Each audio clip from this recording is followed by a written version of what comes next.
Hi guys, welcome to the next video of 7 chapter. इसके पहले अपन ने क्या पढ़ा, क्या एक तो अपन ने ओनर्स फंड के चार जो थे टाइप्स वो अपन ने पढ़ लिए थे। फिर अपन आ गए थे बोरोड फंड में। बोरोड फंड में भी अपन ने जो फर्स्ट टाइप की क्या थी, ट्रेड क्रेडिट, और सेकंड क्या था वो अपना पब्लिक डिपॉजिट, वो दोनों भी पढ़ लिए। अब अपन पढ़ते हैं कि यार बोरोड फंड में जो थर्ड और फोर्थ है ना। थर्ड क्या है, डिबेंचर्स और बॉन्ड, और फोर्थ क्या है, कमर्शियल बैंक्स। कमर्शियल बैंक से अपने को पता ही कि बैंक से लोन लेना। अभी डिबेंचर्स या बॉन्ड ये क्या होता है, पहले अपन ये समझते हैं। डिबेंचर क्या है, अ डॉक्यूमेंट और certificate issued by company under it seals. एक क्या है, डॉक्यूमेंट है जो कंपनी ने इशू करा है अंडर इट सील, मतलब उसकी सील लगी हुई कंपनी की, as an acknowledgement of its डेप्ट। मतलब एक्नॉलेजमेंट ऑफ इट्स डेप्ट क्या है, मतलब वो एक्नॉलेजमेंट मतलब बता रहा है, वो सर्टिफिकेट क्या बता रहा है कि कंपनी ने आपसे रुपए उधार ले रखे हैं। डेप्ट मतलब वो उधार। तो ये वो सर्टिफिकेट क्या बता रहा है, सर्टिफिकेट ये प्रूफ है कि कंपनी ने आपसे लोन या फिर डिबेंचर के अगेंस्ट कुछ अमाउंट ले रखा है। तो वो क्या होता है, डिबेंचर बोलते हैं उस सर्टिफिकेट को, अपन क्या बोलते हैं, डिबेंचर, है ना। तो एक बार पढ़ लेते हैं, डॉक्यूमेंट और certificate issued by company under it seal as an acknowledgement of its डेप्ट। मतलब वो सर्टिफिकेट क्या बता रहा है कि कंपनी ने आपसे कुछ उधार ले रखा है। Holder of debenture certificate is called debenture holder. जो वो है ना जिसके हाथ में अभी सर्टिफिकेट है, जिसने सर्टिफिकेट खरीदा डिबेंचर, उसको क्या बोलते हैं अपन, डिबेंचर होल्डर, मतलब डिबेंचर को होल्ड करने वाला। ठीक है। अब इसके फीचर्स क्या है, बोरोड फंड, ये एक टाइप का बोरोड फंड है। Second, fixed rate of interest, इस पे फिक्स्ड रेट ऑफ इंटरेस्ट रहता है। जैसे अब डिबेंचर्स के नाम क्या होते हैं इसमें बता है, 8% डिबेंचर, 9% डिबेंचर, 10% डिबेंचर। मतलब जो 8% लिखा हुआ है ना, वो क्या हो गया, इतना आपको इंटरेस्ट उस पर देना है। ठीक है। फिर क्या है, कंपल्सरी पेमेंट ऑफ इंटरेस्ट, इसमें कंपल्सरी पेमेंट ऑफ इंटरेस्ट है। मतलब कि अगर आपका लॉस हुआ तो भी आपको इंटरेस्ट देना है, अगर आपको प्रॉफिट हुआ तो भी आपको इंटरेस्ट देना, मतलब इंटरेस्ट पेमेंट इज कंपलसरी।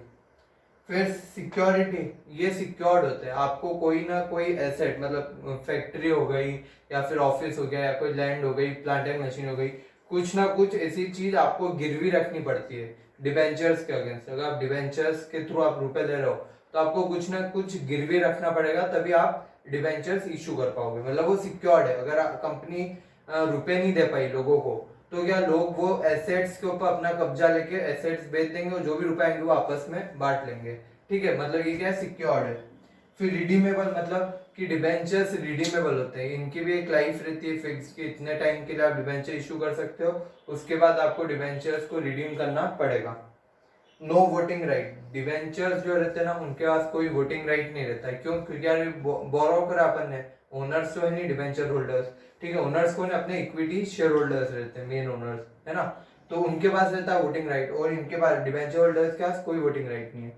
फिर अपॉइंटमेंट ऑफ ट्रस्टी, अब क्या है, क्या डिबेंचर होल्डर्स के पास कुछ कंट्रोल तो है नहीं बिजनेस में, कोई कंट्रोल तो इक्विटी शेयर होल्डर्स कर रहे हैं। तो अगर कुछ फ्रॉड होता है या कुछ भी ऐसा चीज होती है जो डिबेंचर होल्डर्स के इंटरेस्ट के अगेंस्ट है, तो उनको कैसे पता चलेगा क्या कंपनी के अंदर कुछ ऐसा हुआ है। तो उसके लिए वो लोग एक ट्रस्टी अपॉइंट कर लेते हैं। ट्रस्टी मतलब क्या, वो ध्यान रखेगा कि डिबेंचर होल्डर्स को कोई घाटा नहीं हो, है ना। कंपनी में अगर कुछ ऐसा वर्क होता है कि जिससे डिबेंचर होल्डर्स को कुछ घाटा होगा, तो वो ट्रस्टी देखेगा उस वर्क को, सब डिबेंचर होल्डर्स को बता देगा कि ऐसा ऐसा हो रहा है। तो फिर डिबेंचर होल्डर्स जो भी एक्शन रहेगा, क्या वो बोल देंगे कि ठीक है ऐसा हो रहा है, तो आप तो हमको हमारे रुपए दे दो, हम जा रहे हैं। ठीक है, तो एक डिबेंचर ट्रस्टी को अपॉइंट करते हैं, वो उनका ध्यान रखता है डिबेंचर होल्डर्स का।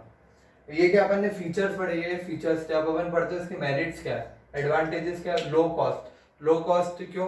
क्योंकि क्या, डिबेंचर्स इशू करने में आपको ज्यादा परमिशन नहीं लेनी पड़ती है, वो बच जाता है एडमिनिस्ट्रेशन कॉस्ट। सेकंड क्या है कि आपको प्रोस्पेक्टस इशू नहीं करना पड़ता है ना, एसबीआई वो परमिशन दोगे, प्रोस्पेक्टस इशू नहीं करना पड़ेगा, तो उधर भी आपकी कॉस्ट बच जाती है। बस आपको डिबेंचर्स के लिए आपको तो बस अनाउंस करना रहता है कि कंपनी डिबेंचर्स बेच रही है, जिसको भी खरीदना हो खरीद ले।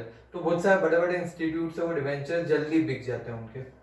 No dilution of control, control dilute नहीं हो रहा, मतलब जो इक्विटी शेयर होल्डर उनके पास कंट्रोलिंग पावर है वो डिस्ट्रीब्यूट नहीं करना पड़ रहा है।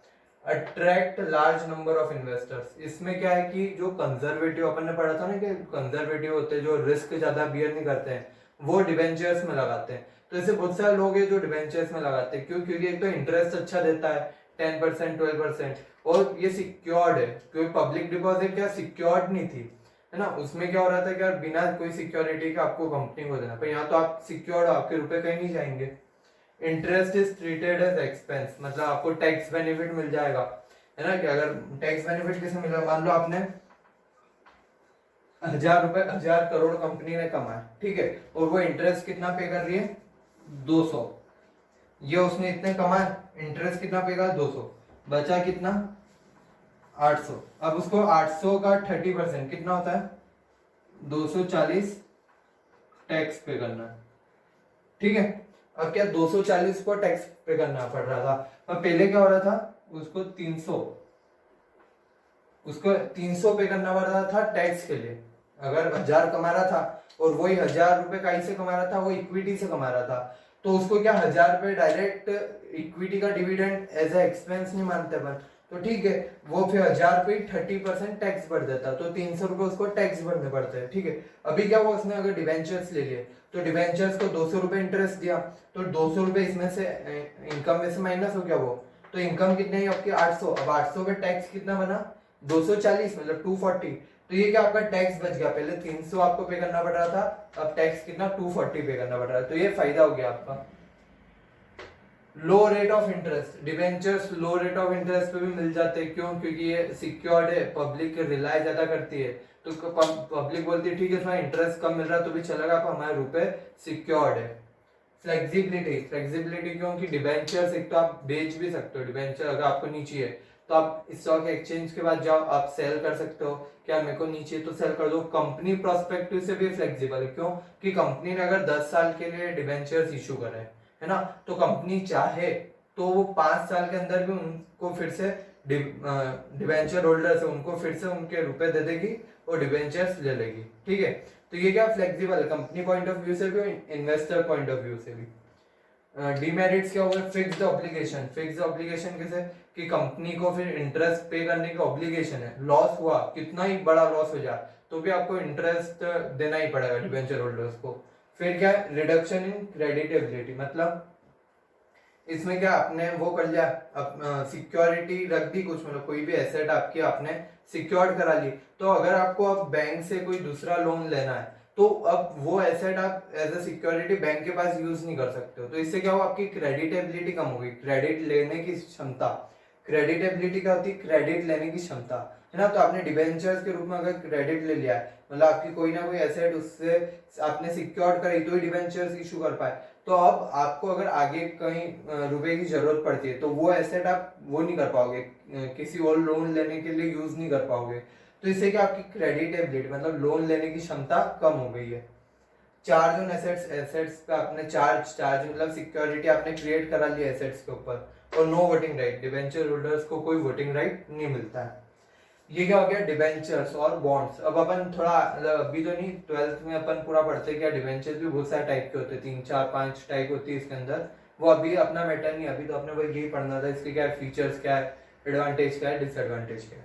अब कमर्शियल बैंक्स नॉर्मल अपन यही बोलते हैं बैंक से लोन लेना, बैंक से लोन लेना, ये नॉर्मल बैंक है। कमर्शियल मतलब जो लोगों के साथ डील करती है ना। 2 बैंक होती है, एक तो सेंट्रल बैंक होती है और बची हुई सारी बैंक क्या होती है कमर्शियल बैंक। तो सेंट्रल बैंक कौन हो गई इंडिया की आरबीआई, और कमर्शियल बैंक कौन है एसबीआई, आईसीआईसीआई और ये और कौन एचडीएफसी, बचे हुए सब क्या है कमर्शियल बैंक से। मेरिट्स क्या, अगर अपन कमर्शियल बैंक से लोन लेते तो उसके मेरिट्स क्या है, provide fund as and when required, मतलब जब भी आपको फंड चाहिए आप बैंक के पास जाओ, उसको लोन चाहिए लोन दे देगी आपको, तो ये क्या फायदा है, जब भी चाहिए जाओ ले लो loan. Bank give information of the borrower confidentially करते, बोरोवर की जो भी इंफॉर्मेशन होती है पहले वो सर्वे करते क्या बोरोवर अच्छा कमा पाएगा कि नहीं, ये सब चीजें उनको पता चल जाती है, फिर वो जो इन्फॉर्मेशन मिलती है वो कॉन्फिडेंशियल रखते हैं, सबको बता नहीं देते हैं क्या बैंक मतलब ये कंपनी के अच्छे नहीं है, ये तो आगे लॉस करेगी, ये सब कुछ वो मतलब लोगों को नहीं बताते। No formality to issue prospectus, इस केस में आपको कोई प्रोस्पेक्टस इशू नहीं करना पड़ेगा, है ना। जैसे इक्विटी शेयर्स में अपने को प्रोस्पेक्टस इशू करना पड़ रहा था ना, इस केस में आपको कोई प्रोस्पेक्टस इशू नहीं करना है। Very easy and economical, easy क्यों, क्या बस बैंक के पास जाना उनको ना लोन चाहिए वो आपको लोन मिल जाएगा। इकोनॉमिकल क्यों कि कम कॉस्ट पे आपको काम हो गया, कम कॉस्ट में काम हुआ, वो इकोनॉमिकल होता है।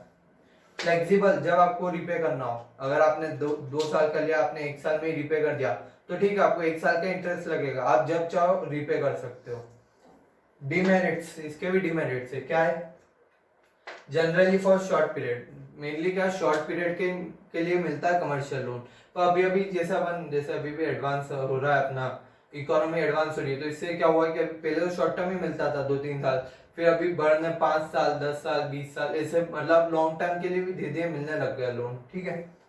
Bank makes detail investigation of firm, इसमें क्या होता है, बैंक पूरी डिटेल इन्वेस्टिगेशन करती है फर्म की, यार फर्म कैसा काम कर रही है, आगे जाके प्रॉफिट कमा पाएगी कि नहीं, अगर प्रॉफिट नहीं कमा पाएगी तो हमको इंटरेस्ट भी नहीं दे पाएगी अच्छे से, तो वो पूरा इन्वेस्टिगेशन करती है। तो ये क्या, बिजनेस के जो कॉन्फिडेंशियल सीक्रेट्स रहते हैं ना, कभी कभी वो भी उनको पता चल जाते हैं।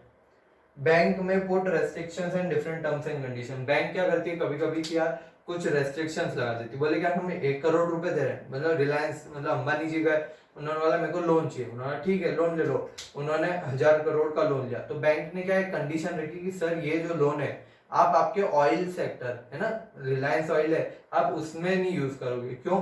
क्योंकि यार सर अभी हमको लग रहा है ऑयल सेक्टर में एकदम से वो आएगा, मंदी आएगी और उस सेक्टर में लॉस होगा, तो अगर उस सेक्टर में लॉस हुआ और आपने हमारे रुपए उधर लगा दिए तो आप हमको इंटरेस्ट फिर पे नहीं कर पाओगे, हमको ऐसा लग रहा है, तो आप उधर यूज नहीं कर पाओगे। तो ठीक, फिर अंबानी ने बोला बात ठीक है, मैं रिलायंस फ्रेश, दूसरी जियो, इनमें यूज कर लूँ आई लोन।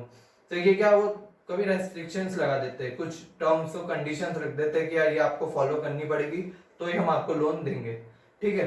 ये क्या, आपने थर्ड और फोर्थ खत्म हो गया बोरोड फंड के टाइप। अब आप नेक्स्ट लेक्चर में अपन पढ़ेंगे कि यार और कौन से 2 और है, शायद से 1-2 और है, वो अपन अब नेक्स्ट उसमें पढ़ेंगे लेक्चर में। Thank you.